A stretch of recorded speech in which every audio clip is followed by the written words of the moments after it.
Après 20 ans d'application, la charte des partis politiques est désormais soumise à un processus de révision, ayant pour objectif de doter la classe politique d'instruments adaptés au contexte actuel. Cette relecture s'annonce comme un véritable outil qui soignera les plaies de la charte pour répondre aux aspirations du peuple.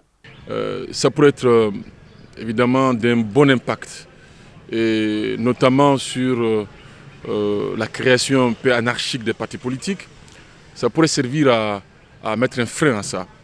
Vous l'ignorez pas, de tous les derniers forats organisés au Mali, à chaque fois qu'il s'est agi de discuter des partis politiques, l'opinion a souhaité que son nombre soit réduit. En d'autres termes, qu'on révise ce principe de pluralisme politique, de démocratie pluraliste, intégrale. Je pense que ça pourrait aider à pallier cela. Il faut se dire que le nom pléthorique que les gens reprochent aux partis politiques, il ne faut pas s'en inquiéter. Quand vous prenez un pays comme les États-Unis, il y a des milliers de partis politiques. Mais les deux partis politiques phares, ça c'est le Parti républicain et le Parti démocrate. Les textes en soi vont créer, la bonne application des textes va faire en sorte que ça va se tamiser. Ça veut dire que les vrais partis vont émerger et les partis créés de noms qui ne remplissent pas leur rôle vont tout simplement disparaître. Et donc de ne pas s'en inquiéter, et l'ivraie sera trié du vrai à l'aune de la bonne application de la nouvelle loi. Et ça serait du bon pour la politique malienne.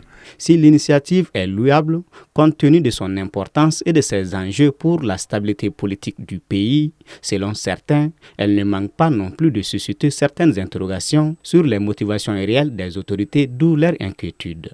L'inquiétude elle est réelle. Si on voit ces nombreuses fois où les autorités ont fait des promesses qu'elles n'ont pas tenues, ces nombreuses fois où elles ont donné de l'espoir et ensuite qui s'est évanoui.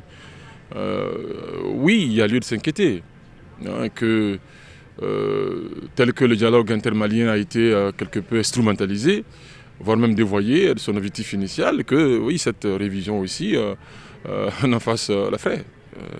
Nous sommes aussi une nouvelle occasion de faire avancer un nouvel agenda sur le dos des partis politiques. C'est dans ce cadre, selon lui, que les partis politiques, en tant qu'acteurs majeurs, sont mobilisés pour que les propositions d'amélioration qu'ils seront amenés à faire puissent être prises en compte afin de rendre la charte inclusive et consensuelle.